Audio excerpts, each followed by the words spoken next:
예수님께서 이 땅에 오셔서 3년 반의 공생애를 사셨습니다. 그 3년 반 공생애 중에 2년 반 정도가 갈릴리에서의 사역이었습니다. 예수님의 갈릴리 사역 2년 반 동안에 갈릴리 사역의 중심이 되었던 도시가 가버나움이라는 도시입니다. 갈릴리 북쪽에 호숫가에 있는 도시가 가버나움인데 거기가 예수님의 갈릴리 사역의 근거지였습니다. 그곳에는 베드로의 집이 있었고 그 가버나움에서 예수님이 베드로의 장모의 열병을 고쳐주셨고 거기서 로마인 백부장의 하인의 병도 고쳐주셨고 가버나움에서는 많은 말씀을 전하셨고 많은 병을 고쳐주셨고 많은 귀신 들린 자들을 고쳐주셨고 많은 능력을 행하셨습니다. 그런데 가버나움이라는 곳에 지금 우리가 가보게 된다면 이런 모습을 보게 됩니다. 가버나움은 폐허로 남아 있습니다. 그렇게 예수님께서 2년 반 갈릴리 사역 동안 갈릴리 사역의 중심지로 삼았던 가버나움이 어떻게 이렇게 처참한 폐허로 남게 되었을까? 그 대답을 우리는 마태복음 11장에서 찾아볼 수 있습니다. 예수께서 권능을 가장 많이 베푸신 고을들이 회개치 아니하므로 그때에 책망하실 때 화가 있을진저 고라시나 화가 있을진저 벳세다야 너희에게서 행한 모든 권능을 두로와 시돈에서 행하였다면 저희가 벌써 베옷을 입고 제에 앉아 회개하였으리라. 내가 너희에게 이르노니 심판날에 두로와 시돈이 너희보다 견디기 쉬우리라. 그래 말씀하셨고 이어서 가버나움아 내가 하늘에까지 높아지겠느냐 음보에까지 낮아지리라. 네게서 행한 모든 권능을 소돔에서 행하였다면 그 성이 오늘날까지 있었으리라. 내가 너희에게 이르노니 심판날에 소돔 땅이 너보다 견디기 쉬우리라 하시니라. 예수님께서 권능을 가장 많이 베풀었던 도시 세 군데를 말씀하셨습니다. 고라신, 벳세다, 가버나움 이 세 곳에서 예수님이 권능을 아주 많이 베풀었습니다. 그리고 과거 구약 역사 속에서 범죄로 인해서 하나님께 심판받아 멸망한 곳 세 군데가 나옵니다. 두로, 시돈, 소돔 이 세 도시는 죄악으로 말미암아 하나님의 심판을 받아 멸망당한 곳입니다. 선지서에 보면 두로의 심판과 시돈의 심판에 대해서 여러 선지자가 외쳤고 그렇게 심판을 받았습니다. 소돔은 창세기에 유황불비로 소돔성이 완전히 불타버리는 심판을 받았던 내용이 창세기에 나옵니다.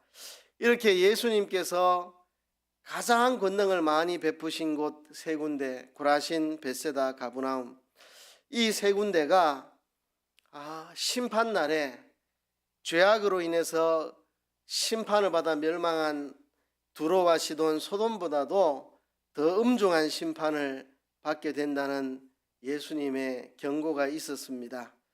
주님이 권능을 그만큼 베풀어 주셨음에도 불구하고 회개하지 않은 도시 세 군데가 이렇게 구약 역사에서 죄악으로 인해서 처참하게 멸망받은 두로와 시돈과 소돔보다도 더 큰 심판을 받게 된다는 것입니다. 왜냐하면 두로와 소돔과 시돈은 하나님이 그렇게 많은 말씀과 권능을 베풀어 주지 않았기 때문에 만일 가버나움에서 예수님이 보여주신 그 이적과 말씀들을 소돔에게 보여주었으면 아마 소돔 사람들이 회개해서 망하지 않았을 것이다. 그만큼 이 가버나움과 고라신과 벳세다 사람들이 강팍해서 예수님이 그렇게 많은 말씀을 주셨고 많은 권능을 행했지만 그들은 믿지 않아서 큰 심판을 받게 될 거라는 말씀입니다. 베드로후서 2장 21절에 보면 의의 도를 안 후에 받은 거룩한 명령을 저버리는 것보다 알지 못하는 것이 도리어 저희에게 나으리라. 참속담에 이르기를 개가 그 토하였던 것을 돌아가고 돼지가 씻었다가 더러운 구덩이에 도로 누웠다 하는 말이 저희에게 응하였도다. 의의 도를 안 후에 거룩한 명령을 저버리면 알지 못하는 것보다도 더 못하다는 말씀입니다. 누가복음에도 말씀합니다. 주인의 뜻을 알고도 예비치 아니하고 그 뜻대로 행치 아니한 종은 많이 맞을 것이고 알지 못하고 맞을 일을 행한 종은 적게 맞으리라. 물은 많이 받은 자에게는 많이 찾을 것이요 많이 맡은 자에게는 많이 달라 할 것이니라. 그래 말씀을 했습니다. 그래서 주인의 뜻을 알고도 행치 않은 자는 많이 맞고 몰라서 행치 않은 자는 적게 맞고 많이 받은 자에게 많이 찾고 많이 맡은 자에게는 많이 달라 할 것이다. 우리가 하나님의 말씀을 받은 자이기 때문에 하나님의 말씀을 받은 자의 책임을 우리는 잘 감당을 해야 합니다. 여러분, 이 시간에도 지금 말씀이 여러분들에게 전해지고 있는데 이 말씀대로 순종하여 사는 사람에게는 구원의 은혜가, 듣고 실행치 않고 불순종하면 하나님의 심판이 임합니다. 항상 하나님의 말씀이 내리면 듣고 순종하는 자에게는 구원이 되고 듣고도 거역하는 자에게는 심판이 된다는 사실입니다. 그래서 예수님 당시에 예수님이 그렇게 많은 권능을 행하고 많은 말씀을 주셨던 고라신, 벳세다, 가브나움 이 세 도시가 심판날에 두로와 시돈과 소돔보다도 더 큰 심판을 받게 될 것이라고 예수님이 엄중하게 경고를 했습니다. 이러한 경고는 우리에게도 심각한 경고가 됩니다. 비록 우리가 예수님의 직접 설교 듣는 건 아니지만 우리에겐 신구약 성경이 기록되어 있고 이 예수님의 말씀이 다 이 속에 들어 있습니다. 또 가브나움과 벳세다와 고라신 사람들이 예수님의 말씀을 많이 들었다고 하지만 오늘날처럼 말씀을 많이 접할 수 있지는 않았을 겁니다. 오늘날은 교회에서 열심히 있는 사람들은 일주일에 10번의 설교를 듣습니다. 새벽에 7번, 수요일 저녁에 1번, 주일 오전 후 10번의 설교를 듣고 언제든지 스마트폰 누르면 유명한 사람들의 설교를 들을 수 있고 스마트폰 몇 번 누르면 성경도 다 읽어주고 이런 시대에 말씀이 넘쳐나는 시대에 우리가 살고 있습니다. 그런데 말씀을 들을 때 말씀을 들은 자의 책임이 있다는 것을 우리는 잊지 말아야 합니다. 우리가 지금까지 많은 말씀을 들어왔는데 또 앞으로 많은 말씀을 들을 것인데 우리가 지금까지 말씀 앞에 어떤 태도를 가졌느냐, 또 앞으로 말씀을 들을 때 우리가 어떤 태도로 말씀을 들어야 되느냐 좀 심각하게 생각해야 될 이야기입니다. 오늘 본문을 통해서 하나님께서 우리에게 말씀하시고자 하시는 게 뭐냐 하면 진리를 받아들인 사람에게는 그만큼 큰 책임이 뒤따른다는 엄중한 경고입니다. 오늘 읽은 이 마가복음 4장 21절부터 25절까지 말씀은 하나님의 진리를 받아들인 사람들에게 거기에 상응하는 책임이 뒤따른다는 엄중한 경고의 말씀이 오늘 본문의 말씀입니다. 오늘 본문은 조금 말이 어려운 부분이 있어서 해석하기가 조금 까다로운 부분이 있는데요. 그래도 전체적으로 보면 무슨 이야기를 하고 있는가 하는 것은 분명하게 우리에게 드러납니다. 지금 오늘 본문에 보면 21절부터 25절까지 제가 읽었는데요. 바로 앞에 1절부터 20절까지는 씨 뿌리는 사람의 비유가 나옵니다. 씨 뿌리는 자가 씨를 뿌리는데 들어는 길가에, 들어는 가시덤불에, 들어는 돌짝밭에, 들어는 좋은 땅에 떨어졌는데 좋은 땅에 떨어진 씨앗은 뿌리를 내리고 결실을 해서 열매를 맺는데 나머지 세 밭은 열매를 맺지 못하고 결실을 하지 못한다는 말씀이죠. 지금 이 씨 뿌리는 비유의 말씀 그 다음에 오늘 이 본문이 나온다는 게 우리에게 중요한 힌트입니다. 힌트. 오늘 이 본문이 누가복음에도 그대로 나오는데 누가복음도 똑같이 씨 뿌리는 사람의 비유를 먼저 말씀하고 나서 뒤이어서 오늘 이 말씀을 누가복음도 똑같이 그렇게 말합니다. 먼저 씨 뿌리는 비유가 앞에 나오고 그 다음에 오늘 본문 말씀이 나온다는 거죠. 그래서 복음서에 보면 비유 중에 씨 뿌리는 비유가 항상 가장 먼저 나옵니다. 왜 그럴까요? 말씀을 듣기 전에 말씀을 듣는 사람의 태도가 중요하기 때문에 이 씨 뿌리는 자의 비유는 말씀을 듣는 자의 태도가 결실에 중요한 영향을 미친다는 것을 우리에게 가르쳐 줍니다. 말씀의 씨앗은 똑같은 말씀의 씨앗인데 그 말씀을 받는 사람들의 마음밭에 따라서 결실을 할 수도 있고 결실을 못할 수도 있고 결과가 달라진다는 겁니다. 그런데 결국 이 씨 뿌리는 자의 비유의 말씀 그 다음에 오늘 이 본문이 위치한다는 거죠. 그러니까 오늘 이 본문의 뜻은 하나님의 진리를 받아들인 사람들에게는 그만큼 책임이 뒤따른다는 엄중한 경고가 오늘 본문의 말씀입니다. 자기가 배운 하나님의 말씀에 대해서 자기가 책임을 져야 한다는 말씀입니다. 그 책임이 무엇인가 오늘 한번 본문을 통해서 살펴보고자 합니다. 말씀을 들은 자가 져야 되는 책임이 뭔가 오늘 본문을 통해서 찾아볼 텐데요. 첫 번째는 21절입니다. 21절. 21절에 보면 또 저희에게 이르시되 사람이 등불을 가져오는 것은 말 아래나 평상 아래나 두려함이냐 등경 위에 두려함이 아니냐 그렇게 말씀을 했습니다. 이 말씀은 우리가 받은 진리를 밝히 드러내야 될 책임이 있다. 우리가 하나님 말씀을 받았으면 이 받은 말씀에 대해서 이 받은 말씀을 빛으로 밝히 드러내야 할 책임이 우리에게 있다는 말씀을 지금 본문이 한 것입니다. 이 당시에는 토기로 만든 납작한 등잔이 있습니다. 조그만하고 납작한 토기로 만든 등잔이 있었고 그 등잔에 감람류를 붓고 심지를 꽂아가지고 불을 붙이고 그 등잔을 방으로 가져가서 등경 위에 두어서 방 안 전체가 환하게 밝게 비추도록 그렇게 했습니다. 근데 이 등잔을 쓰지 않을 때는 곡식을 도량하는 기구인 말 아래에 넣어두거나 아니면 평상으로 그렇게 번역을 했는데요. 침대입니다. 침대 밑에 넣어두거나 그렇게 했었습니다. 등잔을 쓰지 않을 때는 말 아래 넣어두거나 침대 밑에 그렇게 넣어두었습니다. 오늘 이 21절의 뜻을 우리가 해석할 수 있는 두 가지 열쇠가 있는데요. 오늘 이 본문에 그 등불이라는 말이 나오는데 이 등불이라는 말이 원어로 보면 거등불이라 되어 있습니다. 거등불.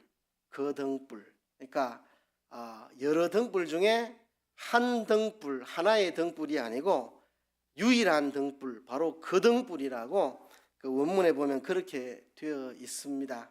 여러 등불 중에 한 등불이 아니라 바로 거등불이라고 원문에는 그렇게 기록이 되어 있습니다. 그래서 사람이 바로 그 등불을 가져오는 것은 말 아래나 평상 안에 두려 하는 게 아니고 등경 위에 두려고 하는 것이다. 그 등불, 유일한 바로 그 등불. 그 등불이 무엇이겠습니까? 그 등불은 바로 예수 그리스도의 복음 진리를 말하는 겁니다. 예수 그리스도로 말미암아 계시된 복음의 진리, 그죠? 바로 그 등불이라고 본문이 말하고 있기 때문에 유일한 등불, 이 세상의 유일한 빛은 예수 그리스도로 말미암아 계시된 복음 진리입니다. 창세로부터 감추어져 왔던 그러나 예수님께서 오셔서 밝히 드러내신 그 복음 진리를 말합니다. 복음 진리.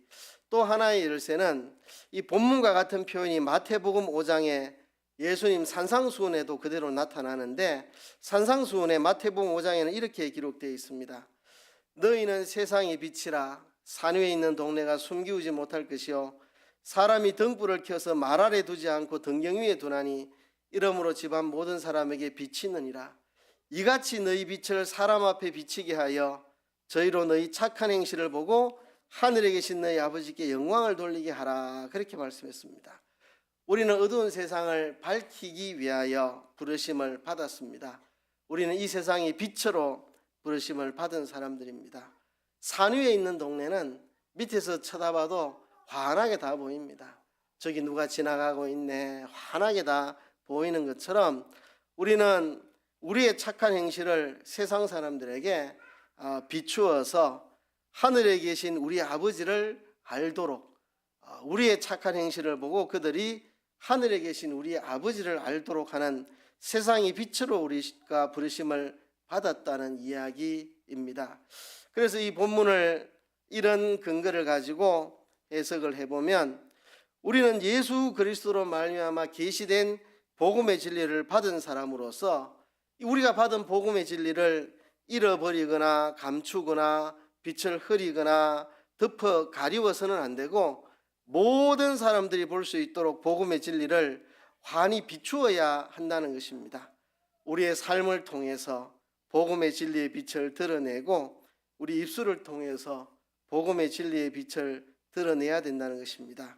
우리가 받은 등불인 복음 진리를 말 안에나 평상 아래 그렇게 숨겨서는 안 된다는 것입니다.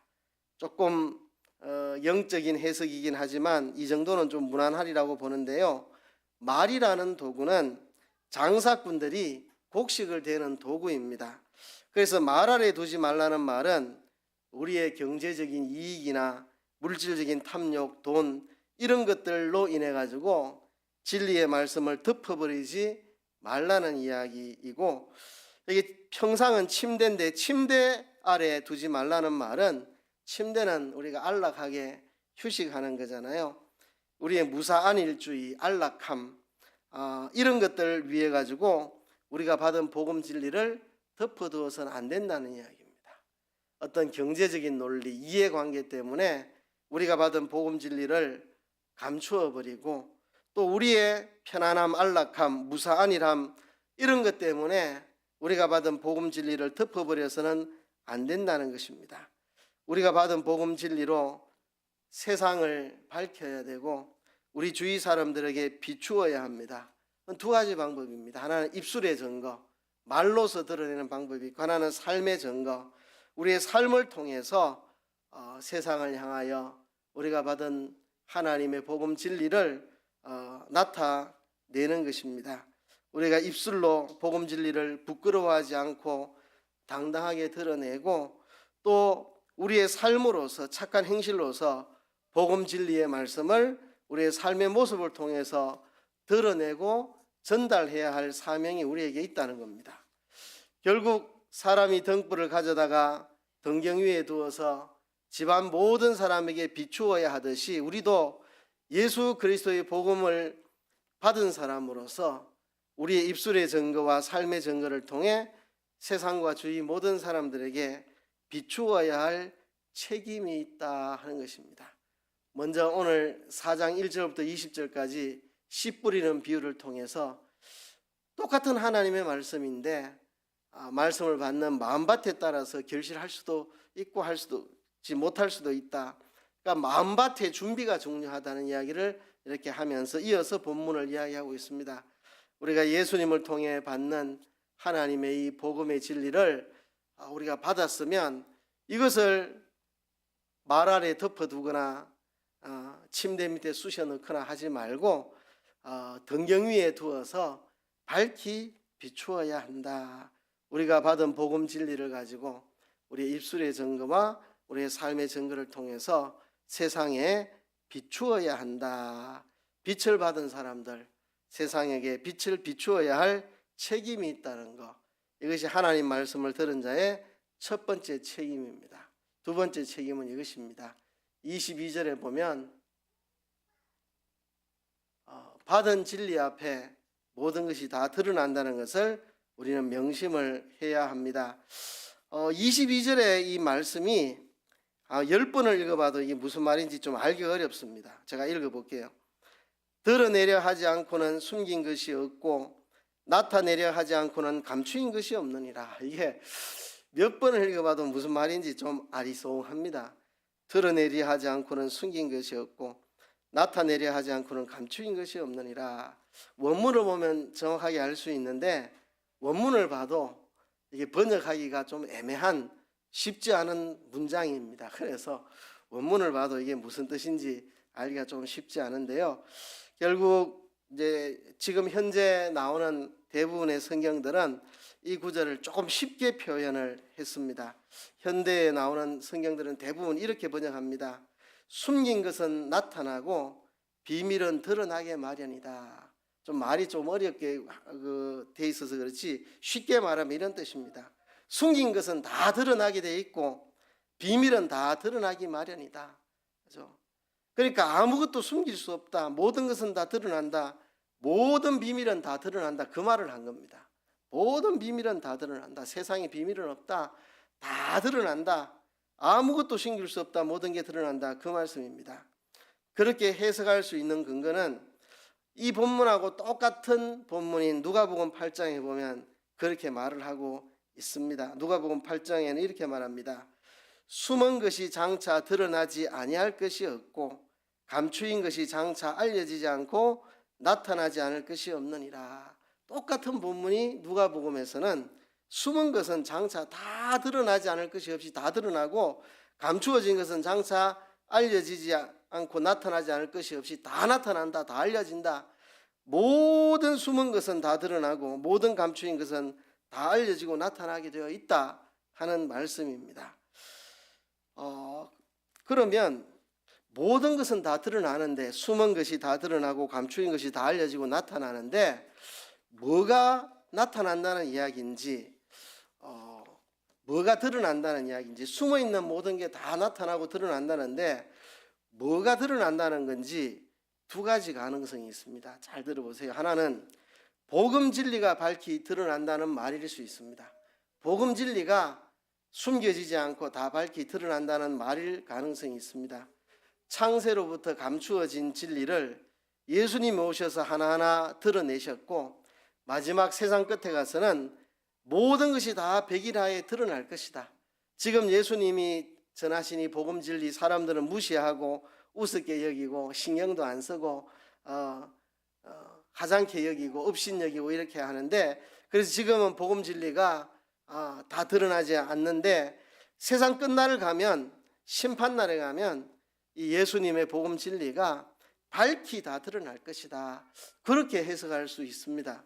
또 하나의 가능성은 여기에 모든 게 드러난다고 할 때 뭐가 드러나느냐? 우리의 행한 모든 행위가 우리의 모든 삶이 하나님 앞에 다 드러나게 될 것이다. 이렇게 해석할 수도 있습니다. 그렇죠? 우리가 행한 거 지금은 다 가려놨는데 남들 몰래 거짓말했고 남들 몰래 속였고 남들 몰래 해서 안 될 짓 했고 지금은 다 덮어지고 가려져 있지만 세상 끝날에 가면 심판날 모든 것이 다 백일하에 드러나게 된다. 이렇게 해석할 수도 있습니다. 두 가지 가능성이 있습니다. 하나님의 말씀 진리가 지금은 사람들에게 무시당하고 업신여김을 받고 그래서 가리워져 있는 것 같지만 때가 되면 이 복음 진리가 다 드러난다.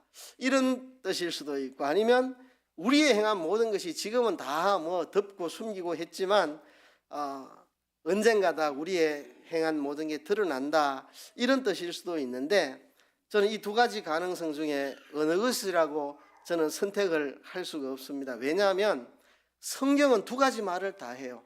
성경을 다 살펴보면 감추인 것이 다 드러난다는 말을 성경 여러 군데서 반복을 하고 있는데 그때마다 어떤 곳에서는 하나님의 말씀이 다 드러난다는 뜻으로 그 말을 쓰기도 했고 어떤 곳에서는 우리의 행동한 것이 그날에 다 드러날 것이라 그렇게 쓴 데도 있습니다. 그러니까 모든 감추어진 것은 다 드러난다고 성경 여러 곳에서 반복을 하는데 어떤 데는 하나님의 말씀이 밝히 드러날 것이라는 문맥 속에서 그 말을 했고 어떨 때는 우리의 행한 모든 삶이 다 밝혀지고 드러날 것이라는 문맥 속에서 그 말을 했고 그래서 두 가지를 다 종합해서 우리는 생각할 수밖에 없습니다.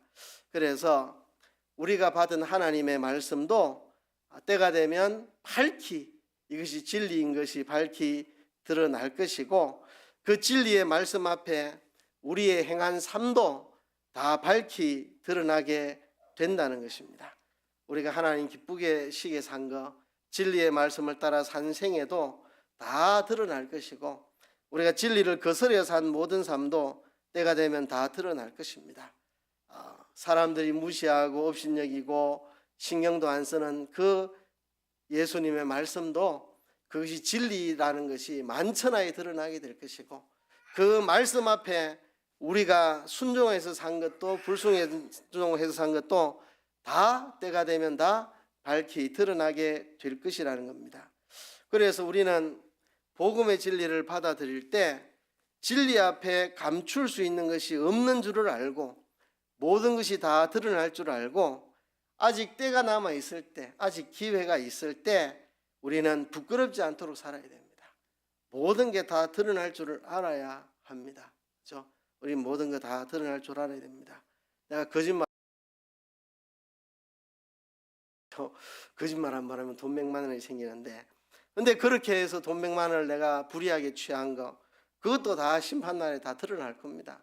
그거 생각하면 우리가 그렇게 할 수가 없습니다. 진리인 주님의 말씀도 때가 되면 다 밝히 드러날 것이고, 그 진리 앞에 우리의 삶도 때가 되면 다 밝히 드러날 줄을 알고 살아야 됩니다. 받은 진리 앞에 모든 것이 다 밝혀지고 드러난다는 사실을 알고 우리는 살아야 된다. 매일 우리가 살아갈 때 내가 받은 이 진리 앞에 내 모든 삶이 다 드러난다는 것을 명심하고 살아야 된다. 22절이 그 말입니다. 22절이 하고 싶은 이야기는 모든 게 드러난다. 진리도 드러나고 진리 앞에 너희 삶도 다 드러난다. 모든 게 드러날 줄 알고 말씀 앞에서 그렇게 살아야 된다는 이야기입니다. 세 번째, 진리를 받은 사람들의 책임 세 번째는요, 받은 진리를 삼가듣고 순종해야 합니다. 23절부터 25절까지의 내용을 보면, 들을 귀 있는 자는 들으라. 또 가라사대 너희가 무엇을 듣는가 스스로 삼가라. 너희의 헤아리는 그 헤아림으로 너희가 헤아림을 받을 것이요 또 더 받으리니, 있는 자는 받을 것이요 없는 자는 그 있는 것까지 빼앗기리라. 그렇게 말씀했습니다. 말씀을 듣는다고 다 듣는 귀가 있는 것은 아닙니다. 말씀을 듣는다고 다 깨달은 게 아닙니다. 우선은 그게 무슨 말씀인지 바로 깨닫고 알아야 되고, 또 이것이 하나님의 말씀 진리라는 걸 인정을 해야 되고, 또 이 인정한 말씀대로 살기로 결단을 해야 되고, 그리고 이 말씀대로 순종을 해야 이게 들을 귀가 있는 사람입니다. 들을 귀가 있는 사람. 이게 이런 말씀이구나 밝히 깨달아 알고, 이게 하나님의 말씀이라고 인정하고 믿고 그대로 살기로 각오하고 결심하고 그대로 순종하는 사람이 듣는 귀가 있는 것입니다. 그래서 23절에 보면 들을 귀 있는 자는 들으라. 이렇게 말 안 해도 다 듣고 있는데, 들을 귀 있는 자 들으라고 말씀하신 것은 이 말씀을 제대로 깨달아 가지고 이게 하나님 말씀인 걸 인정하고 이대로 살기로 결심하고 이대로 살 때 그게 들을 귀가 있는 사람이라는 거죠. 말씀을 들어도 무슨 말인지 깨닫지 못하면 들을 귀가 없는 것입니다. 말씀을 깨달아도 이게 하나님의 진리라는 것을 인정하지 못하면 들을 귀가 없는 사람입니다. 인정을 해도 이대로 살려고 결심하고 순종하지 않으면 들을 귀가 없는 사람입니다. 그래서 너희가 무엇을 듣는가 스스로 삼가라고 본문에 말씀을 했습니다.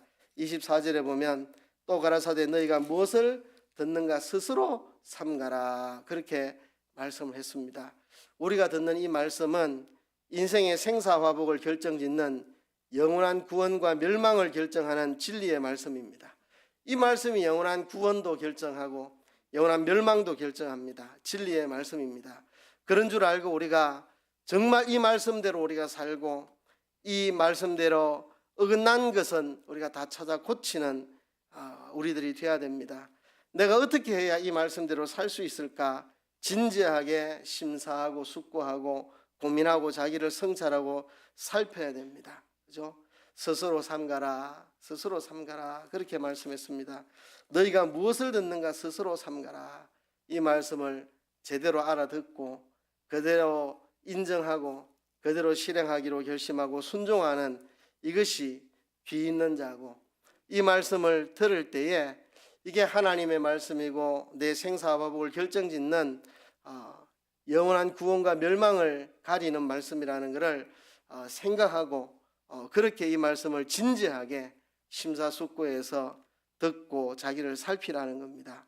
근데 여기까지는 해석이 어렵지 않은데 이제 이 다음 부분이 조금 해석이 생각을 해봐야 됩니다. 너희의 헤아리는 그 헤아림으로 너희가 헤아림을 받을 것이요 또 더 받으리니 그랬습니다. 너희의 헤아리는 헤아림으로 너희가 헤아림을 받을 것이요 또 더 받으리라 이렇게 말씀을 했는데요. 산상수훈에서는 이 표현이 이렇게 쓰여졌습니다. 산상수훈에는 너희가 남에 대해서 헤아리는 그것으로 너희가 헤아림을 받을 것이다. 남에 대해서 평가하고 비판하고 남을 헤아리는 그것으로 너희가 헤아림을 받을 것이다. 그러니까 진리의 말씀을 가지고 남을 헤아리기보다는 자기를 살피고 자기를 헤아리는 데 사용해야 된다. 이런 뜻으로 생각할 수 있습니다. 산상수훈에서 그래 말했으니까 남을 헤아리는 그 헤아림으로 너희가 헤아림을 받는다. 그러니까 남을 헤아리기보다는 너희 자신을 헤아려라. 하나님의 말씀을 남을 판단하는 데 쓰지 말고 내 자신을 판단하는 데 쓰라. 산상수훈에서는 그렇게 이 헤아림에 대해서 말을 하고 있고, 오늘 본문에서는 그런 뜻 같지가 않습니다. 앞뒤 문맥을 보면 여기에 헤아린다는 것은 우리가 듣는 말씀이 무슨 말씀인지 삼가 듣는 것을 헤아린다고 말한 것으로 문맥상 보입니다. 그래서 하나님의 말씀을 삼가 듣고 정말 하나님의 말씀이 그러한가 잘 헤아려서 들으면 그 헤아려서 삼가 들은 그대로 우리가 다 하나님께 받게 된다. 그런 뜻으로 본문의 문맥에서는 보입니다. 마태복음에서는 너희의 헤아리는 그 헤아림으로 너희가 헤아림을 받는다. 이 말이 남을 헤아리고 판단한 그대로 너희가 헤아림을 받는다. 그러니까 남 판단하는 데 쓰지 말고 네 자신 고치는 데 쓰라. 이런 뜻으로 말했고, 오늘 본문은 앞뒤 문맥을 보면 하나님의 말씀이 어떤 말씀인지 스스로 삼가서 잘 헤아려서 들으라. 하나님의 말씀을 잘 헤아려서 들으라. 그러면 그 말씀한 그대로 내가 다 복을 받게 된다. 이런 뜻으로 본문이 기록된 것으로 보입니다. 어느 뜻이든지 결국은 같은 이야기입니다. 우리가 하나님 말씀을 참 삼가 잘 듣고 순종하고 내가 들은 말씀 가지고 남을 판단하기보다는 내 자신을 잘 헤아려 보고 말씀을 들을 때 이게 그러한가 심사숙고해서 그렇게 하나님 말씀을 삼가 잘 헤아려 들어서 그 말씀대로 그렇게 살아야 된다. 너희의 헤아리는 그 헤아림으로 너희가 헤아림을 받을 것이고 또 더 받을 것이라. 본문이 그렇게 말씀했고, 그래서 25절에는 이렇게 말씀을 끝을 냅니다. 있는 자는 받을 것이 없는 자는 그 있는 것도 빼앗기리라. 말씀을 잘 삼가서 잘 헤아려 받는 사람은 더 풍성하게 말씀을 받아 누리게 될 것이고, 말씀을 삼가 듣지 않고 그렇게 잘 헤아려 듣지 않는 사람은 그 있는 것도 다 빼앗겨 버리게 될 것이다. 정말 하나님 말씀을 신사숙고해서 잘 삼가서 헤아려서 듣지 않으면 이미 있는 것까지도 다 빼앗긴다. 그러나 하나님의 말씀을 삼가 듣고 잘 헤아려 듣는 사람은 더 받아서 풍족하게 하나님 말씀을 풍족하게 내 것으로 삼을 수가 있고, 그렇지 않으면 있는 말씀도 다 빼앗겨 버리게 된다. 그렇게 말씀한 거죠. 그래서 받은 진리를 삼가 듣고 순종하라는 이야기입니다. 23절부터 25절까지 말씀을 한마디로 말하면 받은 진리를 삼가 들어서 순종하라. 그래서 우리가 하나님 말씀을 듣는 자에게는 책임이 있습니다. 책임. 그 책임이 있기 때문에 예수님이 가장 말씀을 많이 전했고 가장 병을 많이 고치고 기적을 많이 행하고 했던 고라신, 벳세다, 가브나움 이 세 곳이 심판날에 시돈과 두로와 소돔성보다도 더 큰 무서운 심판을 받게 될 것이다. 말씀을 이렇게 많이 들었는데 실행하지 않으니까. 만일 이 말씀을 소돔에 전했으면 소돔 사람들은 회개했을 텐데, 만일 이 권능을, 이 말씀을 시돈 땅에, 두로 땅에 전했으면 시돈 사람, 두로 사람들이 회개해서 멸망치 않고 아직까지 그곳이 남아 있을 건데, 어쩌다가 그게 다 망했느냐? 그들은 이렇게 말씀을 듣지 못해서. 그런데 가브나움 사람들, 벳세다 사람들, 고라신 사람들은 이렇게 많은 말씀을 듣고 순종 안 하니까 더 큰 심판을 받는다고 예수님께서 말씀을 하셨습니다. 우리가 기억을 합시다. 우리가 늘 말씀을 듣고 배우는데요, 말씀을 받는 사람의 세 가지 책임. 첫째는 받은 진리를 밝히 드러내야 됩니다. 등불을 말 아래 덮어두라고 침대 밑에 감추어두라고 준 게 아니고 등경 위에 올려가지고 모든 사람이 밝게 보라고 한 겁니다. 우리에게 이 하나님의 진리의 말씀을 준 것은 우리의 입술을 통해, 우리의 삶을 통해 우리 주변 사람들에게 밝히 드러내라고 주신 겁니다. 그래서 우리의 입술의 증거와 삶의 증거로 받은 진리를 세상에 잘 드러내야 되겠고, 이게 우리의 첫 번째 책임이고, 두 번째 책임은 이 받은 진리 앞에 모든 것이 다 드러난다는 것을 명심하고 살아야 됩니다. 명심하고. 이 진리의 말씀도 지금은 가리워져서 이게 진리인지 사람들이 잘 모르지만, 이 진리의 말씀도 때가 되면 밝히 드러날 것이고, 이 진리의 말씀 앞에 우리의 삶도, 우리의 행위도 다 드러날 거니까 그런 줄 알고 살아야 됩니다. 그런 줄 알고 살아야 됩니다. 세 번째 책임은 받은 진리를 삼가 듣고 순종하라는 것입니다. 우리가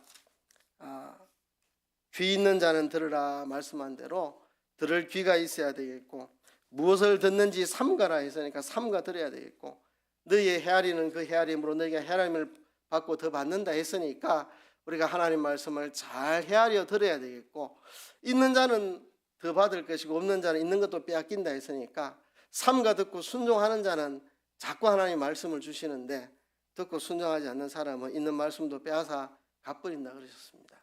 앞에서도 씨 뿌리는 비유에서 길가밭에 떨어지니까 새들이 와서 먹어버리고 다 가져가 버리고 남지 않습니다. 그게 이어지는 말씀입니다. 있는 자는 받을 것이고 없는 자는 있는 것까지 빼앗기게 된다. 우리 받은 진리의 말씀을 삼가 듣고 순종하지 않으면 다 빼앗겨 버린다는, 다 빼앗겨 버린다는. 그래서 말씀을 듣는 사람은 세 가지 책임이 있습니다. 목사인 저부터 이 세 가지 책임을 잘 감당해야 되겠고, 우리 모든 성도들도 말씀을 들을 때 이 세 가지 책임이 있다는 것을 알고 책임감 있게 말씀을 드려야 되겠습니다. 우리가 받은 진리의 말씀을 등경 위에 두어서 온 세상 사람들이 보도록 우리의 말과 삶을 통해 밝히 드러내야 되고, 그리고 이 진리의 말씀 앞에 우리의 산 모든 행동이 다 밝히 드러난다는 걸 알고 조심해서 우리가 그래 살아야 되고, 그리고 받은 진리를 삼가 듣고 순종하는 우리들이 되어야 할 것입니다. 이 시간 이 말씀을 생각하시면서 우리 하나님 앞에 기도합시다. 우리가 늘 말씀을 듣는데 이 말씀을 듣는 자의 세 가지 책임 잘 감당케 도와주시옵소서. 다 같이 통성으로 기도하겠습니다.